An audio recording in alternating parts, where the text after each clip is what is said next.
আসসালামু আলাইকুম। আমি মোবারক স্যার। আমরা দেখব কিভাবে আজকে সহজেই ঐকিক নিয়মের অঙ্কগুলো সমাধান করতে পারি। এখানে ২ টি অঙ্ক হোয়াইট বোর্ডে লিখেছি। একটি পঞ্চম শ্রেণী ৩০ পৃষ্ঠা ১৫ নং। আরেকটা হচ্ছে পঞ্চম শ্রেণী ৩০ পৃষ্ঠা ১৩ নং। ১৬ জন শ্রমিক ৭ দিনে একটি দেয়াল নির্মাণ করে। ৪ জন শ্রমিক ওই দেয়ালটি নির্মাণ করতে কতদিন লাগবে? আরেকটা অঙ্ক হচ্ছে একজন শ্রমিক ৫ দিনে ৩,১২৫ টাকা আয় করেন। ৩ সপ্তাহে তিনি কত টাকা আয় করেন? দেখেন ২ টার মধ্যেই কিন্তু শ্রমিক আছে। তাহলে ২ টা অঙ্ক কি একভাবে করব না ভিন্নভাবে করব? তাহলে প্রথমে আমি ঠিক ঐকিক নিয়ম সম্পর্কে কিছু জানার চেষ্টা করি। প্রথমে হচ্ছে ঐকিক নিয়ম কাকে বলে? তাহলে কি একাধিক জিনিসের মান জানা থাকলে প্রথমে ঐকিক পদ্ধতিতে একটি জিনিসের মান বের করে সমাধান করার পদ্ধতিকেই ঐকিক নিয়ম বলা হয়। না আপনাকে একাধিক জিনিসের মান বলে দিল, যে বলল ৫ টি কলমের দাম ৫০ টাকা। ৫০ টি কলমের দাম বের করতে বলছে। অথবা বলল ৫ টি কলমের দাম ৫০ টাকা, ২০ টি কলমের দাম কত? তাহলে কিভাবে করবেন?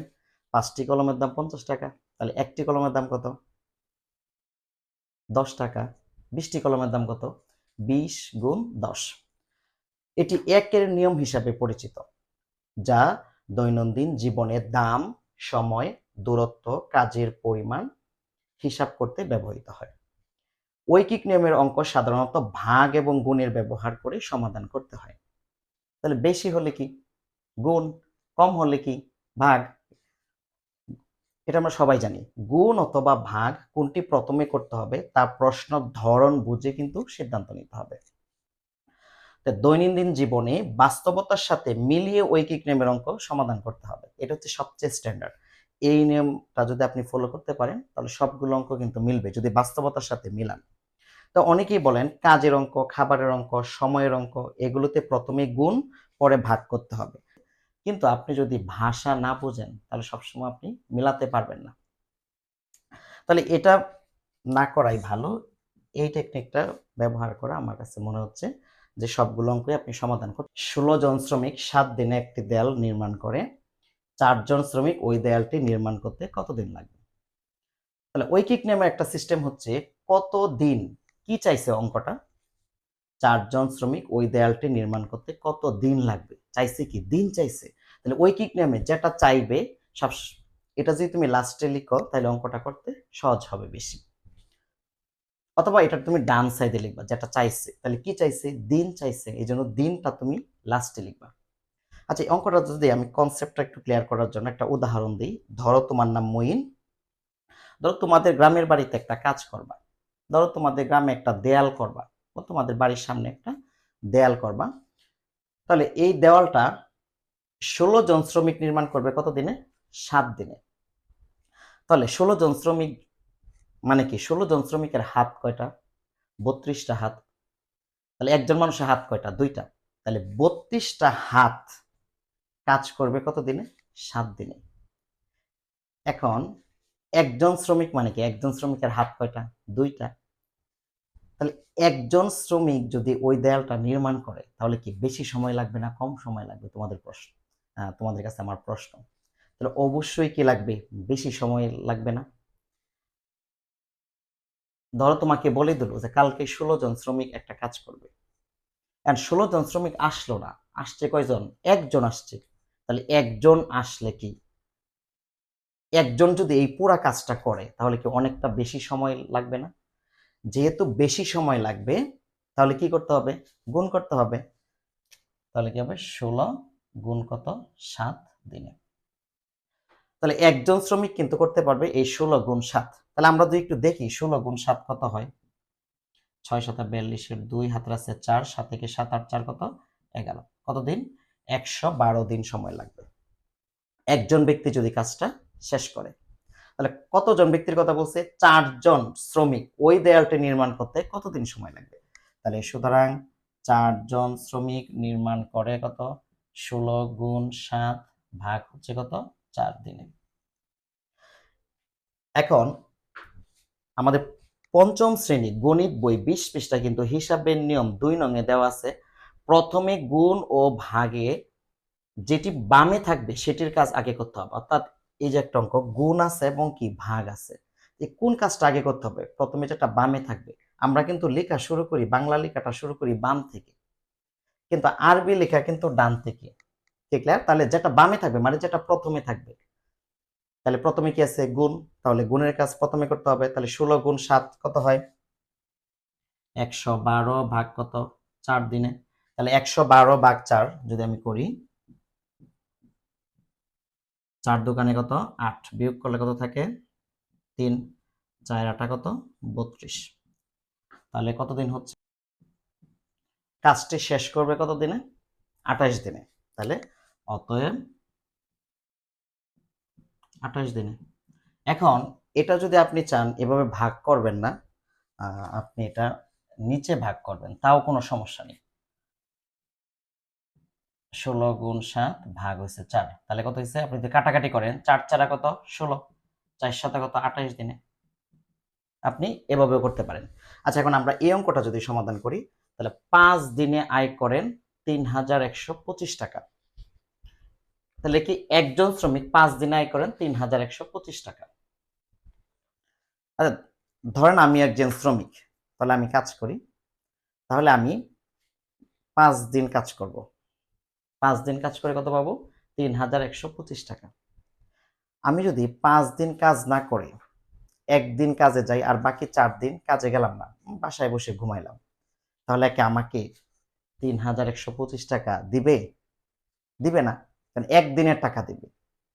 আচ্ছা, তোমার বাসায় যদি একজন ব্যক্তি 5 দিন, হ্যাঁ বলছে যে 5 দিন আসবে, আসার পরে তুমি 3125 টাকা তাকে দিবা একজন শ্রমিককে, বা ধরো তোমার বাসার ইট গুলা আছে, ইটগুলো তুমি উপরে উঠাবা, তুমি তার সাথে চুক্তি করছো 5 দিনে তুমি 3125 টাকা দিবা। এখন সে 5 দিন আসলো না, একদিন কাজ করে অল্প কিছু ইট উঠায় চলে গেল, তাহলে তুমি কি তাকে ফুল টাকা দিবা? কম দিবা। তাহলে কম দিলে কি হবে? ভাগ হবে। তাহলে 5 দিনে আয় করেন কত? 3125 টাকা। তাহলে একদিনে আয় কত করবেন? কম করবেন। তাহলে কম করলে কি হবে? ভাগ হবে। তাহলে কত হবে? 3125 ভাগ কত? 5 টাকা। এখন তিনি যদি 3 সপ্তাহ, 3 সপ্তাহে তিনি কত টাকা আয় করেন? তাহলে আমরা জানি 1 সপ্তাহ সমান কত দিন? 7 দিন। 3 সপ্তাহ মানে কত দিন? 21 দিন। তাহলে সুতরাং 21 দিনে আয় করেন কত হচ্ছে? 3125 ভাগ 5। তাহলে একদিনে যা আয় করবে 21 দিনে কি বেশি করবে না? তাহলে বেশি করলে কি হবে? গুণ হবে। তাহলে আমরা একটু দেখি তো একদিনে তিনি কত টাকা আয় করেন, তা ভাগ করব। তাহলে কত? 5 ভাগ হচ্ছে 3125, তাহলে কত হবে? 5 6 30, 5 দোকানে কত? 10, 5 5 কত? 25। অর্থাৎ একদিনে তিনি কত টাকা আয় করেন? 625 টাকা। তাহলে তিনি 21 দিনে কত আয় করবেন? এর সাথে 21 দিয়ে গুণ করতে হবে। তাহলে এটা কত হবে? 625 গুণ কত? 21 টাকা। তাহলে আমি যদি 21 দিয়ে গুণ করি তাহলে কত হবে? 5 একে 5, 2 একে 2, 6 একে 6, 5 দোকানে 10, 10 শূন্য হাতের আছে 1, 2 দোকানে 4 আর 1 5, 6 দোকানে কত? 12, 5 2 5 6 11 আর 1 হাতের আছে 1, 2 আর 1 3, 1 1। তাহলে কত হচ্ছে? 13,125 টাকা। তাহলে হচ্ছে 13,125 টাকা তিনি কি 21 দিনে আয় করেন। তাহলে অতএব কি 13,125 টাকা, তুমি লিখতে পারো অতএব 13,125 টাকা। এখন তুমি চাইলে এটা উপরে নিচে ভাগ করেও করতে পারো। তুমি যদি এভাবে না করো, তুমি চাইলে কি 5 দিনে আয় করেন এত টাকা, তাহলে একদিনে কি কম করবে না? তাহলে কম করলে কি হবে? 3125 ভাগ হয়েছে 5 টাকা। তাহলে 21 দিনে আয় করেন কত? তাহলে 21 দিনে কি বেশি হবে? গুণটা কি এখানেও গুণ করতে পারো অথবা কি উপরেও করতে পারো। 5 দিয়ে যদি এটা ভাগ করি কত হয়? 625, 625 কে 21 দিয়ে গুণ করলে কত হবে? 13,125 টাকা। ইচ্ছা মানে এভাবে উপরে নিচেও করতে পারো অথবা কি আমি আগে যেভাবে করিয়ে দিয়েছি এভাবেও করতে পারো। আচ্ছা, আমরা খ নম্বরটা যদি দেখি, দেয়ালটি 2 দিনে নির্মাণ করতে অতিরিক্ত কতজন শ্রমিক লাগবে? তাহলে কি চাইছে এখানে? কতজন, তার মানে কি সংখ্যা, তার মানে সংখ্যাটা শেষে লিখব। তাহলে এখানে কি আছে? 16 জন শ্রমিক 7 দিনে একটি দেয়াল নির্মাণ করে। তাহলে আমি কি লিখবো এখন? উল্টে লিখবো, 7 দিনে নির্মাণ করে কতজন শ্রমিক? 16 জন শ্রমিক। আচ্ছা, এটা যদি আমি একদিনে যদি আমি নির্মাণ করতে চাই, ধরো ধরো তুমি একটা কাজ 7 দিনে তুমি শেষ করবা 16 জন শ্রমিক দিয়ে। তুমি কাজটা যদি তুমি একদিনে ফিনিশিং করে দাও, তাহলে অনেক বেশি মানুষ লাগবে না? তাহলে বেশি মানুষ হলে কি করতে হবে? গুণ করতে হবে। তাহলে কত হবে? 16 গুণ কত? 7 জন শ্রমিক। তাহলে 16 সাথে যদি আমি 7 গুণ করি, 6 সাথে কত? 42, এর 2 হাতে 4, 7 কি 7 আর 4 কত? 11। তাহলে কতজন? 112 জন শ্রমিক লাগবে। একদিনে নির্মাণ করলে কতজন শ্রমিক লাগবে? 112 জন। সেখানে যদি আমার 2 দিনে নির্মাণ করি, তাহলে 16 গুণ 7 ভাগ কত? 2, এতজন শ্রমিক। এই যে আগেই বলেছিলাম গুণের কাজ আগে করতে হবে, তাহলে কি হবে? 112 ভাগ কত? 2 জন শ্রমিক। তাহলে 112 কে যদি আমি 2 দিয়ে ভাগ করি, তাহলে কত হয়? 5 দোকানে কত? 10, 6 দোকানে কত? 12। তাহলে কত হচ্ছে? 56 জন শ্রমিক। আচ্ছা, টোটাল কাজটা শেষ করতে কতজন শ্রমিক লাগবে? 56 জন শ্রমিক লাগবে। আচ্ছা, এই অঙ্কটা বাস্তবতার সাথে কিভাবে মিলে একটু দেখো। ধরো মঈনের বাবা একজন সরকারি চাকরিজীবী, তাহলে ওনার ছুটি আছে শুক্র শনি। এখন ধরো উনি যে প্রধান যে রাজমিস্ত্রি আমাদের, এটাকে কি বলে অনেক সময় উস্তাগার বলে, যে আমাদের বাসা করেছিল, তার নাম হচ্ছে জুলহাস, বা আমরা প্রধান রাজমিস্ত্রি বলি তাকে। তাহলে প্রধান রাজমিস্ত্রির কাছে মনে করো হিসাব চাইলো, প্রধান রাজমিস্ত্রি বলছে যে আমার 16 জন শ্রমিক আছে, 7 দিনে আমি এই দেয়ালটা নির্মাণ করে দিতে পারবো। কিন্তু মঈনের বাবা বলছে যে আমার তো 7 দিন সময় নেই, আছে কয়দিন? 2 দিন সময় আছে, আমাকে কাজটা 2 দিনের মধ্যে শেষ করে দিতে হবে। এখন যিনি প্রধান রাজমিস্ত্রি উনি খুব চিন্তায় পড়ে গেলেন যে কি করা যায়, কি করা যায়, আমার তো শ্রমিক আছে মাত্র কতজন? 16 জন। 16 জন শ্রমিক যদি সবাই কাজ করে 7 দিন সময় লাগবে, কিন্তু মঈনের বাবা বলতেছে আমাকে 2 দিনের মধ্যেই কাজটা করে দিতে হবে। তাহলে যে প্রধান রাজমিস্ত্রি তিনি চিন্তা করলেন যে আমি অতিরিক্ত কিছু লোক আমি আনবো, অর্থাৎ ভাড়া করে আমি আরো কিছু লোক আনবো, যাতে ওনার কাজটা আমি 2 দিনে আমি শেষ করে দিতে পারি। যে তোমাদের দিক দিয়ে এমন হয় না যে মাঝে মধ্যে একজনের একটু বেশি কাজ পড়ে গেছে, বেশি কাজ, তুমি কি করলা? তাকে একটু হেল্প করলাম, মানে একটু তাড়াতাড়ি কাজটা করে দেওয়ার জন্য। তাহলে স্বাদ, বা অনেক সময় এমন হতে পারে যে বিয়ে বাড়িতে মানে অনেক বেশি রান্না, বা অনেক সময় মশলা তৈরি করতে হয়, যে তুমি তাকে একটু কাজ হেল্প করলা, বা অনেক মানুষ হেল্প করে। হেল্প করলে কি হয়? কাজটা তাড়াতাড়ি হয়ে যায়। তো মইনের বাবাও কিন্তু বলতেছে যে আমার কাজটা তাড়াতাড়ি করতে হবে, মানে কি 2 দিনে কাজটা আমাকে শেষ করে দিতে হবে। এখন তাহলে ওই উস্তাকার হিসাব করলো যে 2 দিনে যদি কাজটা আমি শেষ করি, তাহলে আমার টোটাল শ্রমিক লাগবে 56 জন, কিন্তু আমার আছে কতজন? 16 জন আছে। তাহলে আমার অতিরিক্ত কতজন হবে? 56 থেকে 16 বাদ দিলেই কি আমার অতিরিক্ত শ্রমিক আমি বের করতে পারবো। তাহলে সুতরাং অতিরিক্ত 56 বিয়োগ কত? 16 জন। 56 থেকে 16 বাদ দিলে কত? 40 জন। তাহলে অতএব 40 জন শ্রমিক কি লাগবে? অতিরিক্ত লাগবে। ঐকিক নিয়মের অঙ্কগুলো কিন্তু বাস্তবতার সাথে মিলিয়ে সমাধান করার চেষ্টা করব। তাহলে আমরা এই অঙ্কটা একটু দেখি। 1 নং, সেটা হচ্ছে 5টি বইয়ের দাম 280 টাকা হলে 12টি বইয়ের দাম কত? কোশ্চেনটা ক্যাডেট কলেজ ভর্তি পরীক্ষা 2017-তে আসছিল। তাহলে ধরি এই 5টা বইয়ের দাম। তাহলে কয়টা বই আছে? 1, 2, 3, 4, 5। তাহলে 5টি বইয়ের দাম কত? 280 টাকা। ধরো আমি বই বিক্রেতা, তুমি আমার কাছ থেকে আমি বললাম যে এই 5টা বই যদি তুমি নিতে চাও 280 টাকা দেওয়া লাগবে।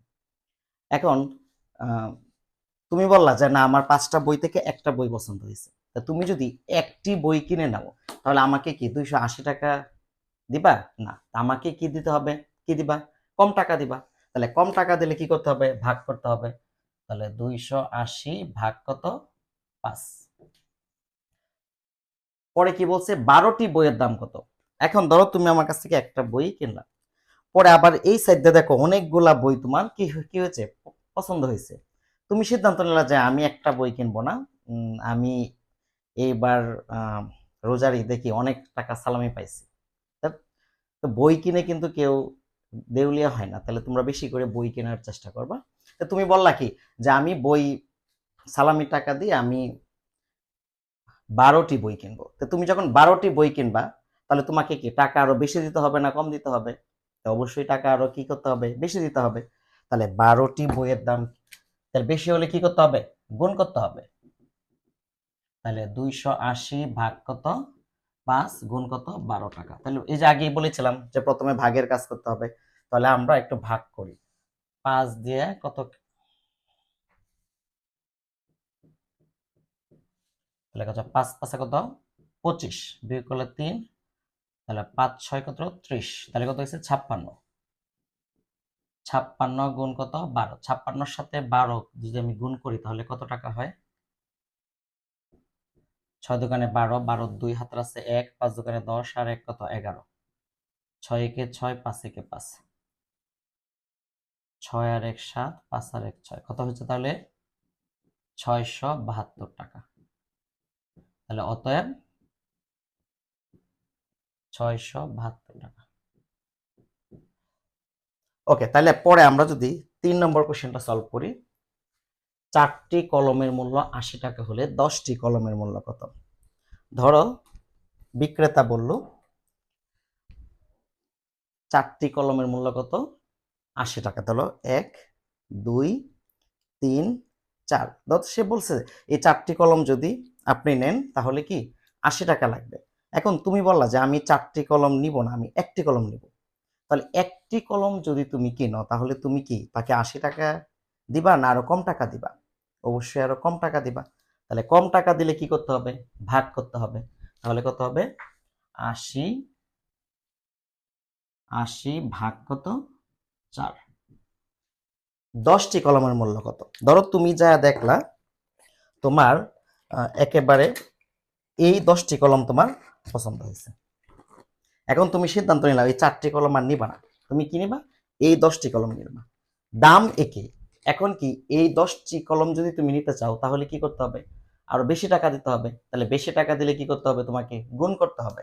তাহলে সুতরাং 10টি কলমের মূল্য তাহলে কত হবে 80 ভাগ 4 গুণ কত 10, এত টাকা।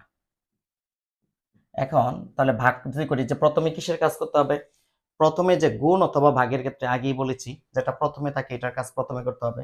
তাহলে কত হবে 20 গুণ কত 10 টাকা। 20 আর 10 গুণ করলে কত হবে 2 কে 2, দুইটা শূন্য দিয়ে দিবা। অতএব 10টি কলমের দাম কত 200 টাকা। 2 নাম্বারটা দেখো, একটি কাজ 300 জন লোক 20 দিনে সম্পন্ন করতে পারে।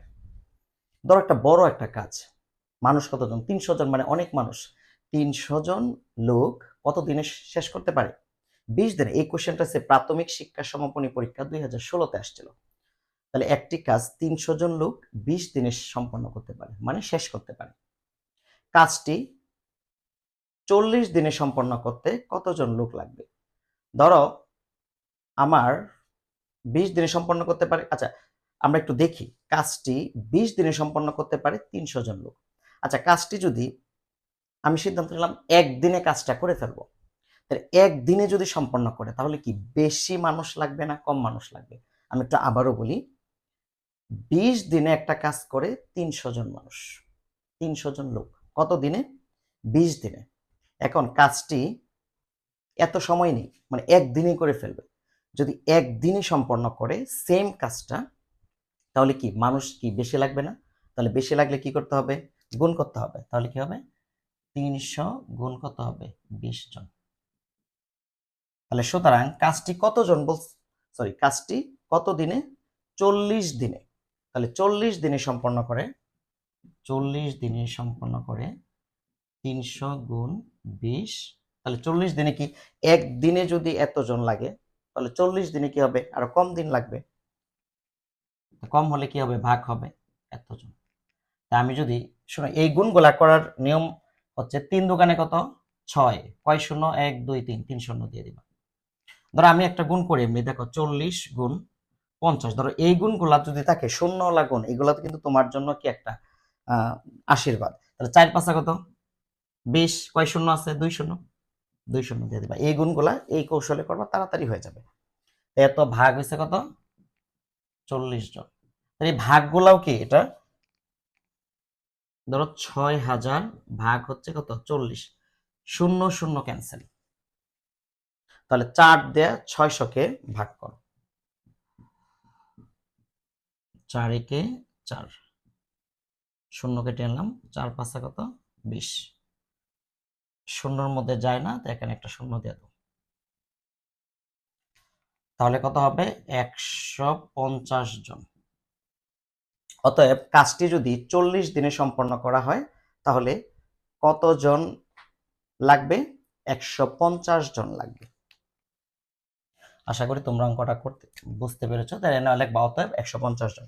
এরপর আরেকটা অঙ্ক দেখো, এটা আসছে প্রাথমিক শিক্ষা সমাপনী পরীক্ষা 2016। 5 জনের জন্য 500 গ্রাম চাল প্রয়োজন হলে 15 জনের জন্য কত গ্রাম চাল লাগবে? ধরো এটা তোমার বাসার ধরো একটা হিসাব, ধরো তোমার বাসায় 5 জন মানুষ আছে, 500 গ্রাম চাল লাগে প্রতিদিন। ধরো এক বেলা খাবে, ধরো দুপুরে খাবে, কতজন খাবে? 5 জন মানুষে খাবে। ধরো তুমি, তোমার মা, বাবা, ভাই, হ্যাঁ, সব মিলে ধরো 5 জন, বা তোমাদের আরেক ভাই হইলো, তাহলে 5 জন। তাহলে 5 জনের জন্য 500 গ্রাম চাল প্রয়োজন হলে 15 জনের জন্য কত গ্রাম চাল লাগবে? এটাও একটা তোমার বাস্তবতার সাথে মিলে যায়। তো তোমার বাসায় ধরো 5 জন মেম্বার আছে, 500 জন চাল প্রয়োজন। এখন ধরো আজকে 5 জন খাবে না, মাত্র একজন খাবে। কে খাবে? তোমার আম্মু খাবে। আর বাকি সবাই কি বেড়াতে চলে যাবে। তাহলে একজনের জন্য চাল কি, ধরো নর্মালি যদি তুমি এক বেলা খাবারের জন্য যদি যে চালটা লাগবে, সবাই আসো, ধরো 5 জন আসো, কিন্তু এখানে যদি একজন থাকো আর বাকি সবাই চলে যায়, তাহলে একজনের জন্য কি চাল কম দিতে হবে না বেশি দিতে হবে? অবশ্যই চাল কম দিতে হবে। তাহলে কম দিলে কি করতে হবে? ভাগ করতে হবে। তাহলে কি 500 ভাগ কত? 5 গ্রাম। আচ্ছা ধরো তোমার বাসায় আরো মেহমান চলে আসছে, সব মিলে কতজন আসছে? 15 জন আসছে। ধর একজনের জন্য যে চালটা লাগলো, এখন যদি 15 জন দুপুরে খাবে, তাহলে তাদের জন্য কি চাল বেশি লাগবে না কম লাগবে? অবশ্যই চাল বেশি লাগবে। তাহলে সুতরাং 15 জনের জন্য চাল প্রয়োজন। তাহলে বেশি হলে কি করতে হবে? গুণ করতে হবে। তাহলে 500 ভাগ 5 গুণ কত? 15 গ্রাম। তাহলে 500 ভাগ 5 কি আগে ভাগের কাজ করতে হবে? 500 কে 5 দ্বারা কত হবে? 100। তাহলে 100 গুণ কত? 15 গ্রাম। 100 সাথে 15 গুণ করলে কি? 15 কে 15 200। তাহলে অতএব